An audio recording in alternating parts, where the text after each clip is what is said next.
Hello, I'm Tim Harris. This is Julie Harris, and this is Real Estate Coaching Radio. That's right. So make sure that you hit the subscribe button so you won't miss any future episodes. Thanks again for popping by. Hit that like button, and don't forget to leave your comments and questions so we can get right back with you. We will. Thank you for continuing to make our podcast, Real Estate Coaching Radio, the #1 listened to podcast for real estate professionals in at least the United States. And let us know what you think about this video. Leave your comments below. Thank you. We are back, and today, Julie, you and I are going to be talking about buyer agency, and we're going to be framing this so that we address a lot of the questions and comments we've been getting from listeners as pertains to the commission sharing agreements and the co-op commissions and buyer agency and the future of all that. So we're going to be talking about that, and then we're also going to be giving you guys specifically an action plan, a 5-part system in essence, so that you can actually start using buyer agency contracts. And let's just start out by giving you guys the bottom line on what we think is actually going to happen with regards to all these commission sharing agreements. And here it is, a big bunch of nothing. Yes, a nothing burger, as they say. Yes, I would say very little fundamentally is going to change in the way you transact and work with buyers. Now, where we are or where we could be wrong, and where it will be interesting to see how the market and the industry sorts itself out and figures out how to go about this, is there won't be an implied co-op commission from the seller to the buyer's agent, as has been historically the case for many years. Yes. Now, what a lot of you might be surprised by is we actually have a lot of good benchmarks that we can use to sort of understand how the market will adjust, and I'll give you the best one. In basically everywhere in the world except US and Canada, there is no co-op. So in other words, if you're in the UK, for example, and you wanted to see a property for sale as a buyer, and you're interested in you go to an estate agency, right? And you'd go into the estate agency and you'd ask to see their specific listings. Now, their specific listings, if none of them fit your needs or what you're after, then you'd go to another estate agency and another. But what you don't have is this estate agency that's offering to pay a commission to a buyer's agent to sell their listing. So I'm not suggesting in any way that's going to happen in the United States, because it won't. In the United States, there's been buyer's agency where obviously there was a set commission amount that the seller would pay from their proceeds, and half of which would typically go to the buyer's agent. You guys know how it works. Now, what's going to happen in the future is that there's going to be added, the future being maybe now, there are going to be added disclosures that are going to have to be signed at the time you take a listing agreement, where it's going to specifically, I think, in a lot of detail, explain to the seller that they don't have to pay a buyer's agent's commissions. But the reality of it is that in most cases, the sellers are still going to pay the buyer's agent's commissions, but the buyer agent's going to have to essentially ask. And ask, starting with asking the buyer to pay the commission, and then the buyer passes that expense back to the seller as a cost of the transaction. You guys get where all this is going? And most likely that's how it's all going to happen. So in other words, at present, it could be, I think, argued that the seller is paying, the buyer's agent's commission, but that buyer's agent's commission is already a factor of the price of the home. Yes. Essentially, what we're getting is a bit more transparency That's at the end of the day. Right. And there is probably, I think there obviously legally could be an argument made that the sellers weren't made aware, despite the fact that on the MLS and all the listing contracts it actually says, right? Seller's net sheets, things of that nature. Yeah, exactly. Yeah. Where it actually has a blank where you can write in what the co-op commission is. But setting all of that aside, I think the argument could be successfully made that the seller was never told that the buyer's agent's commission isn't something that they're absolutely required to pay. And not as explicitly as it will now. Right. So where is that going to leave a lot of you as buyer's agents? And if you have teams and you have staff, they're going to have to learn not just how to get the state required agency form signed, but they're also going to have to get the exclusive agency contract signed. And that's going to be something, Julie and I sold real estate for a long time, and we sold real estate in the 90s, and we had a real estate team. We had 7 or 8, is that how many we had? Buyer's agents who were working for us at the time. And a lot of you guys know head coach Rochelle. She actually was one of them, and then she started helping us run the buyer's agents.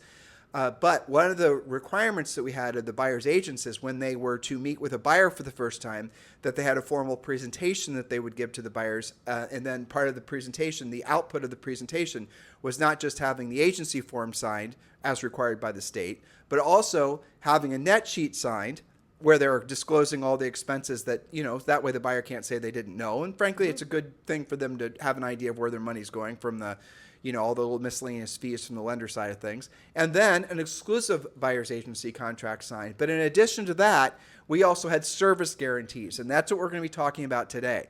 So let's assume that the entire real estate industry is going to quickly adopt the same process that Julie and I used back in the 90s, and that you're going to start having to have, when you work with a buyer, all those different forms signed, and you're then going to have to explain to the buyer why you're worth whatever your buyer's agent commission is. And then you're also going to have to explain to the buyer the different ways that that commission, frankly, can be offset as a cost of the transaction, which again, it's always been done that way, but now it's just going to be done that way with a higher level of transparency, as Julie said. That's right. And in fact, we're going to do this in a couple of different pieces. Today, we're going to take the elephant out of the room. I've really spent a lot of time reading agent chatter and all these lawsuits that are happening and all of the real estate news. We're going to talk about what you guys are asking as your immediate reaction, which is how do you actually show your value to a buyer? We're going to talk about that today.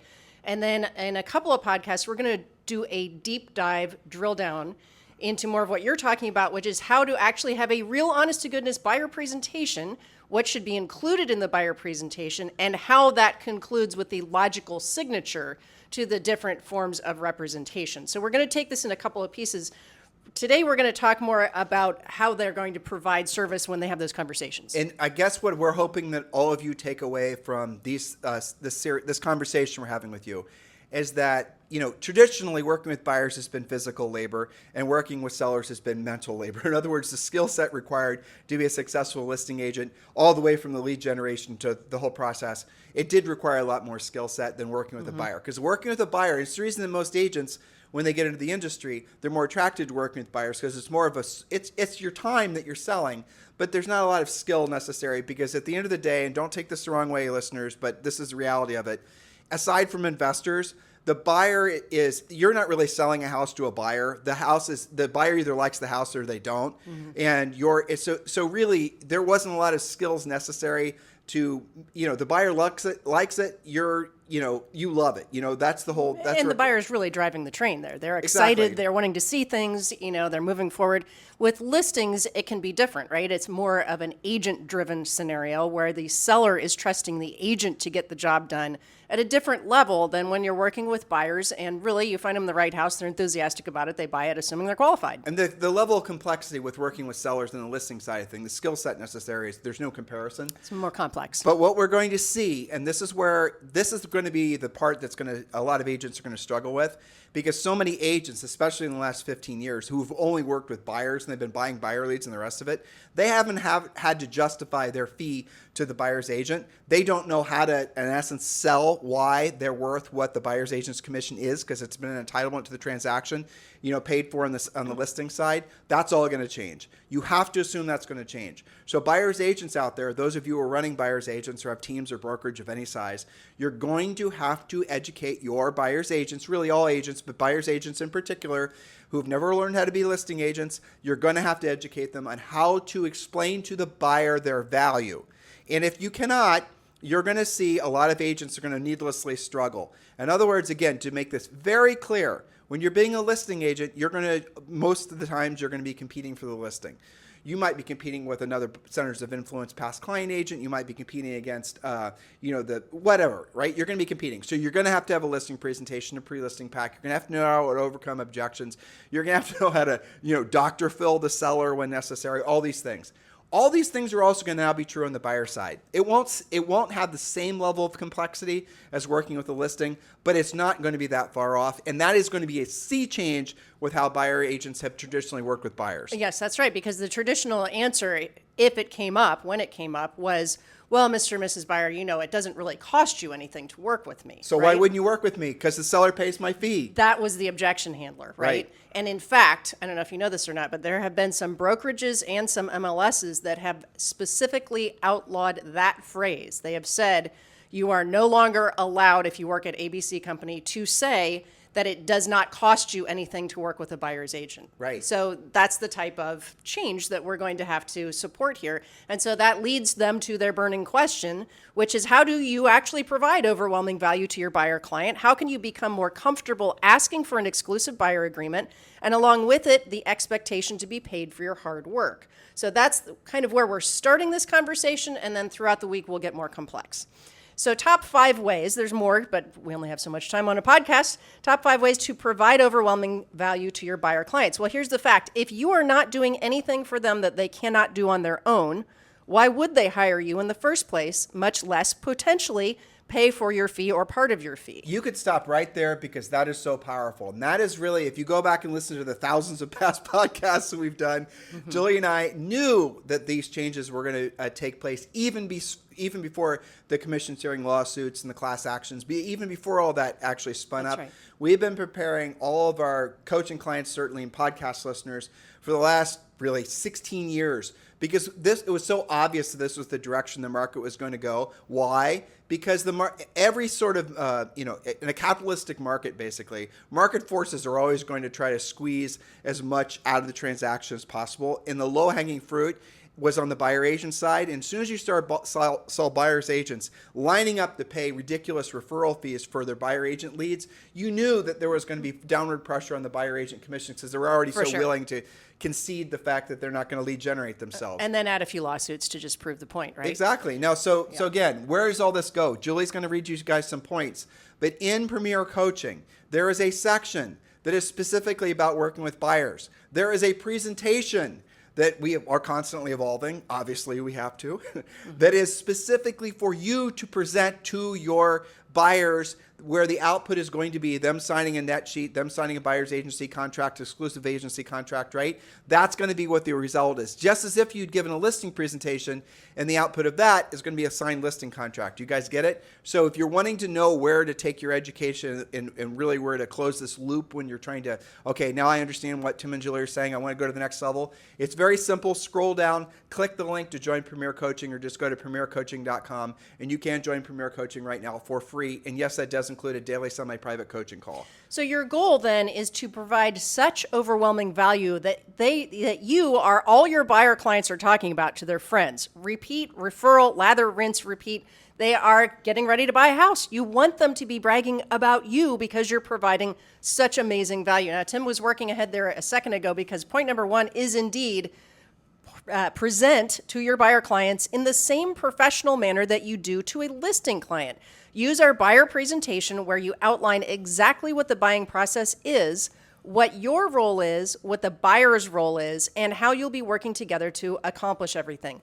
More and more, you're going to start to compete for buyer business. I know you haven't had to do that before, but this is one of the upshots of these changes. You're going to have to compete for buyer business in a similar way that you do for listings, thus the need for the actual presentation. And again, in a later podcast this week, we're going to get deeply into that buyer presentation. You know, Julie, it used to be that we would, like if you wanted to differentiate yourself in the marketplace as we're working with buyers, you'd have a presentation. You'd explain to them, you know, you can work with for sale by owners, you can work with builders. All these are part and parcel of our buyer presentation, but now it's going to be required. Yes, that's everyone's the difference. going to have to, now they're going to, so if you really want to have a differentiator in the marketplace, formalize your approach to working with buyers urgently. Do that 100%, today. 100%. They're going to demand it. Well, legally, it's going to be Yes. required. Imagine if you're a buyer's agent and you don't have a formal presentation, or if you're running a team of buyer's agents and your buyer's agents don't have a formal presentation, and they're just going to show up with a stack of paperwork, one of which is this onerous-looking, scary thing saying, guess what, you owe me this amount of money if you buy a house through me. I mean, good luck with any of that getting actually signed, I mean, frankly. Well, the definition of closing, you're talking about closing for a signature. The definition of a close is the logical ending to what? A great presentation. The reason that many of you have never done it or you've tried it and been unsuccessful is because you tried to close without presenting. And those of you who have this religious opposition almost to having exclusive buyer's agency contract signed, I understand why you feel that way, especially if most of your clients are centers of influence and past clients types. It's weird asking your friends and people you know from church or whatever to sign something exclusively with you. But you're going to have to move towards the reality that that's what the market is going to dictate. That's going to become a requirement in essence. which will in some ways make you feel uncomfortable until you learn scripts and objection handlers and you know how to present. But you've got to understand the entire industry is moving in that direction. So it won't just be you asking for an exclusive buyer's agency contract. Everyone who's wanting to stay in the real estate industry is going to also be asking for the same thing. Otherwise, there's no guarantee you're going to get, frankly, paid for your work. Well, and that's a good thing that it's normalizing, that I you're agree. not going to be the only one. Okay, so again, we're talking about providing overwhelming value. Number 2 seems so obvious. Find them their dream home. Well, one of the top concerns for buyers as well as agents right now is the historic lack of inventory. But it is your job, not theirs, to find the right home for their needs. So stop waiting for them to send you a link to the house they want to see next. By the time they do that, it's probably already sold. Drill down on their needs and get out there and find it. Again, that goes back to the buyer presentation in the questionnaire. So I was on the phone, Yes. actually at Zoom prior to today's call with Leo Pahara from eXp Realty. And Leo was telling me that, as you and I have been announcing on this podcast, that the total number of home sales for 2023 is going to be the lowest since 2009. Yes. And it's going to be less than 4 million. And the total number of new construction sales is projected to be less than 700,000. So the total number of transactions this year, if you guys want to know what a tough year in real estate is, you just lived through it or almost have lived through it. And, moving forward, it's going to only improve. This will be the bottom. But he made a really great point. You and I have said it too, but I like how succinct he said it. What you essentially will, this is the floor, because that is the number of transactions per year that need to be done because of people moving up, moving down, people, they're Have to move movers. Exactly. Yeah. So you've taken out the fluff. Yeah. You've taken out the aspirational movers. The flipping the investors, the FOMO, the riding the market up, all of that kind of So stuff. the core market is around 4 million transactions per year. Yeah. So this is what the bottom floor feels like, guys. Yeah, what's interesting is agents love to talk about a housing crash, and I think that they've really been expecting prices to crash when in fact it's been a sales crash. Yes. If you want to really put some inventory color to crash, it, an basically. inventory Yeah. crash, right? A enthusiasm crash, if you will. And the good news is we are going up from here. I think that it feels like the bottom finally. We've all suffered through that, and the only place to go is up. It is, to your point, and everyone was predicting a mass exodus of agents. That didn't happen. Nope. It's like all these naysayers that were expecting everything to be like it was during the housing crash. They know. were all wrong. I know. Yeah. I mean, this time is not just like last time. Right. So let's get back to our point number 2 was to actually find them their dream home. Well, we've done entire podcasts about other places to find besides the MLS, but since the MLS is your number one tool, be more creative in your searches. Change the search area, change the type of home, or find an equally great school district to look at that has more inventory or a different price range. Remove square footage as a requirement. Look for a 3-bedroom with a loft instead of for only 4 bedrooms, for example. You have to be so much more creative to win the right house for your buyer clients. And again, refer to our podcast series about how to find inventory that's not just in your MLS. Now, I'm going to take issue with your what you said, and I know you won't argue with me because you'll agree as soon as I say Okay. what I'm about to say.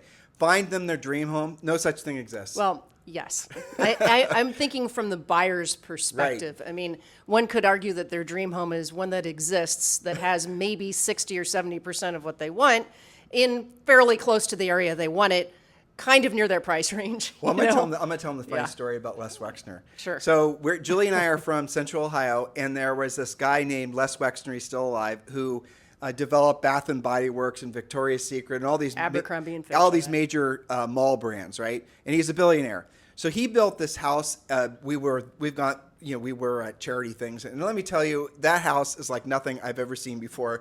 And if I never see a more amazing house in my entire life, that's fine, because basically it was a palace. Spectacular. It was ridiculous, and he built it out of the ground. All right, so he bought all this land. He built all these stables. The detail was insane. It was just ridiculous in every stretch of the imagination. Inside the house was some of the most beautiful art you've ever seen. This guy had this beautiful showroom of some of the rarest Ferraris in the world. I mean, this is off the charts. Okay, but off in his direct view at his front door was this ugly as hell. It's there, but you couldn't see it during the day, but you could see it at night. Radio tower. antenna. Yeah. Okay. And this thing was lit up every night.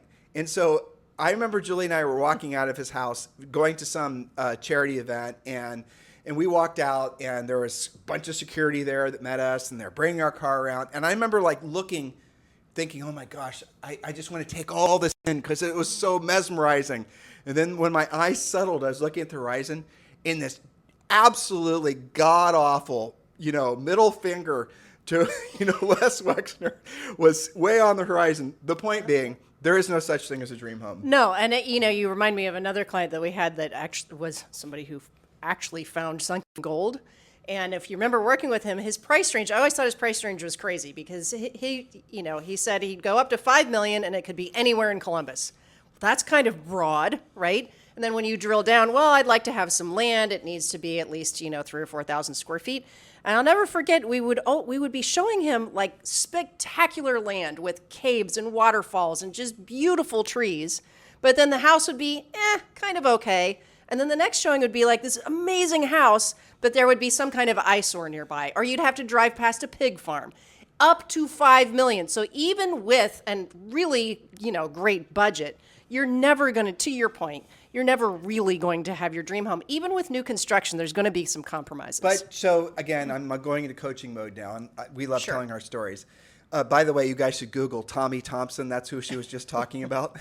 That's a hilarious, interesting character. Yeah, you guys should Google that guy's name. But listen, in our buyer agent section of Premier Coaching, there's a whole bunch of scripts of when you're pre-qualifying, for example, the buyer pre-qualification script. Mm-hmm. And one of the questions, actually several of the questions, drill down on essentially the buyer's motivation and if they're realistic as far as what their expectations are based on what they can afford. And you will find in most cases that when you ask the questions in the order in which we've written them, that you will quickly discover that, the people that are not actually going to be willing to compromise their dream home vision are going to self-select, and you're not going to frankly want to work with them because they're never going to buy anything because they're never going to find anything that checks all the boxes. But you've got to drill down to find out who's who, and you need more information, not less information. And this goes back to sales skills. It's similar to when you're pre-qualifying a seller and you're trying to find out if the seller wants to sell or has to sell, whether they have realistic expectations. This goes back to sales skills. And so don't be intimidated by what we started today's podcast sharing with you guys because it's just sales skills. And once how do you learn sales skills? You memorize them, you internalize them, and then you personalize them. And that whole process, it doesn't take years. It could take, frankly, a week, 2 weeks. Working with buyers when you're following a proven presentation, when you're following a proven system, it's still more fun, frankly, in a lot of cases than working with sellers. Sure. It does obviously require more time, but it's just a process. That's really all it is at the end of the day. That's right. So learn the process. So again, answering the question, how do you provide overwhelming value? Point number 3, know and present solutions to get the better than average mortgage interest rate, the other gorilla in the room besides inventory, right?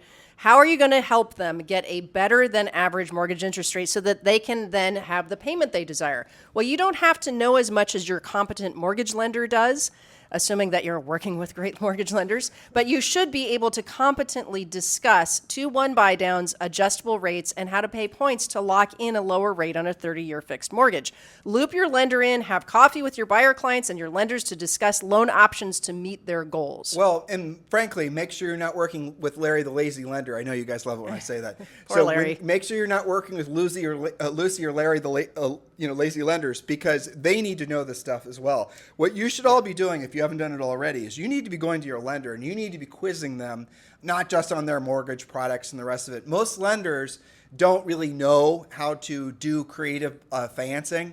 And by creative financing, all we're talking about is what Julie just said. It's basically what most of the national builders are doing. They're taking a portion of the money that the person is paying for the house, and then they're buying down the interest rates. They're giving the buyers more, payment options, different solutions to accomplishing the financial goal. You're going to have to know how to explain to your buyers how that process works. And ideally, you have lenders that do it for you, and you can work with the lender, and the lender knows a lot more about it than you do. But you're going to have to check the lender because a lot of the lenders, again, this is something I don't want you guys to learn on the job because the lessons are too costly. I'd rather just you listen to what I'm saying now. A lot of the lenders, they are limited with the types of mortgage products that they can offer to your buyers. So they might have 5 or 6 things, or maybe 2 or 3 things that are a fit based on your payment, or based on the credit score, based on the different parameters of. Now, that doesn't mean a lender, down the street doesn't have more products, more options available to your buyer. So what you'll often find is Larry the lazy lender is going to try to pigeonhole your buyer into one particular product because that's all he's got to sell. That's right. And he's not going to say there are these other products out there. He's not going to know about Fannie Mae, Freddie Mac. He's not going to know about the FDA loans. He's not going to know. He maybe can't even do a VA loan, and yet you're dealing with a veteran. All of these things, you're going to have to know how to explain that. But ideally, you have a great lender that you can use, that you can trust, will not be lazy, and can help that buyer. Now, why is that important? Obviously, you'll be able to sell a house to somebody who can actually get a mortgage. That's one big reason. But another reason is because when you're meeting with that buyer and you're having them obligate themselves to work with you exclusively, one of the reasons is because you're now showing your level of skill with regards to mortgage products.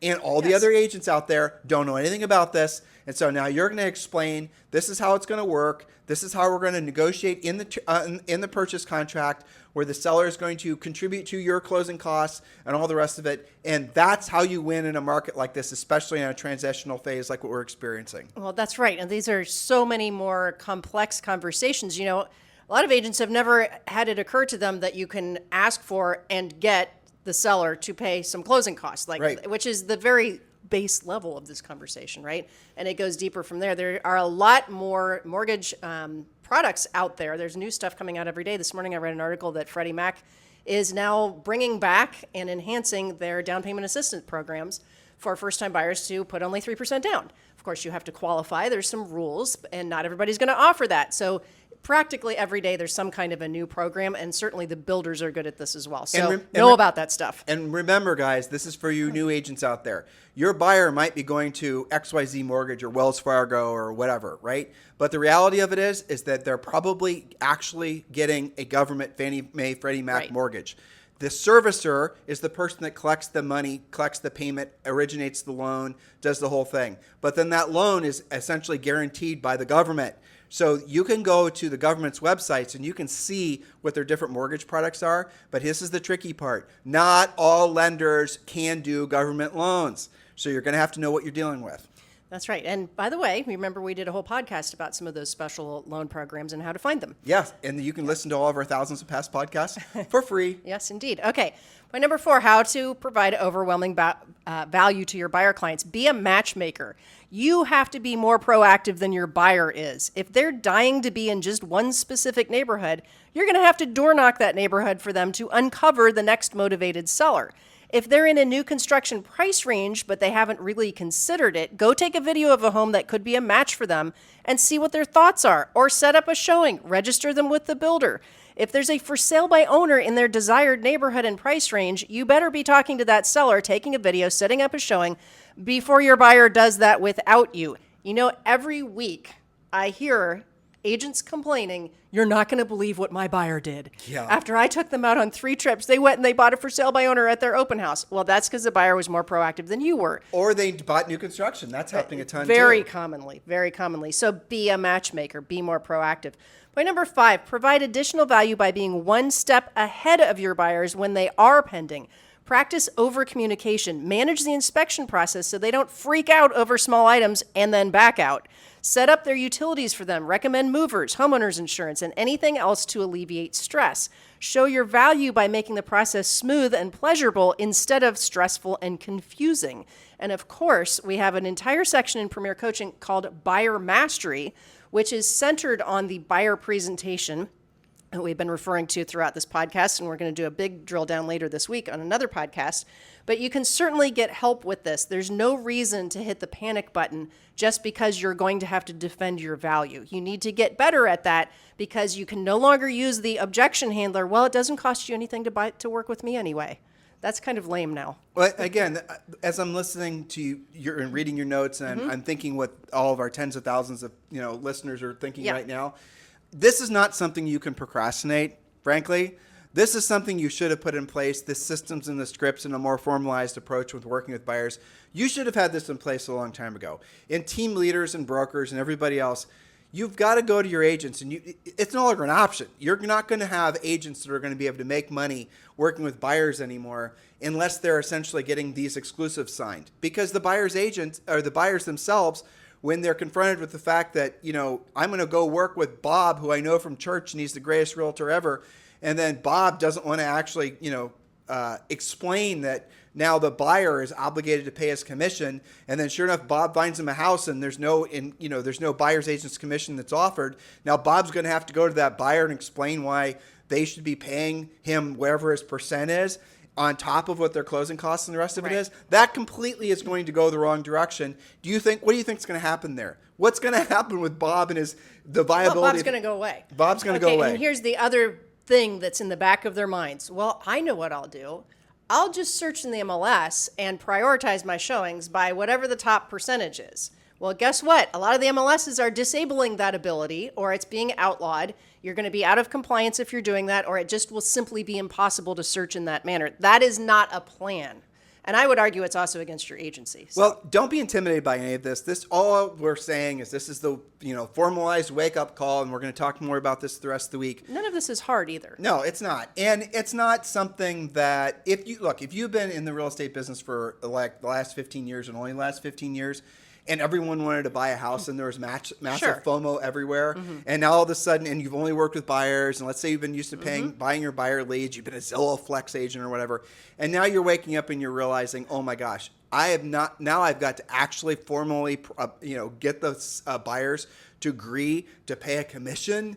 Oh my gosh, that's going to be a bridge too far for me. Don't think like that. All it is, guys, is a presentation that, again, Julie said it earlier, right? A contract or the signing of an agreement is the logical end of a questions-based presentation. Mm-hmm. So after you explain to them the value, which all of you do offer value to the buyers, after you explain to them what you do and how you do it, they're going to want to pay you because you're worth it, provided you explain to them why you're worth it. Yeah, so if you're weird about that, then of course your buyer prospect will also be weird about that. Right. But the thing you have to realize is all of the other professionals in the world, and of course agents are always clamoring they want to be treated more professionally, right? Think about all the professionals that you deal with. You do not get even dental work done without the assistant coming in and going over what's going to be done, what your insurance is, what it's going to cost, asking you some questions, and guess what? Getting your signature. Well, so it's normal with other professionals. Where this becomes awkward is what I mentioned earlier, when a lot of agents get most of their business from centers of influence and past clients. Mm-hmm. And if all of a sudden now you're having to explain to your mom why she has to sign something obligating herself to your buyer's agent commission, you're going to have to work through the skill set of getting mom to agree to pay that. Or refer mom to somebody else. Exactly. But depending on your mom. Yeah. But you can do it. You guys can do it. This is a new thing to learn.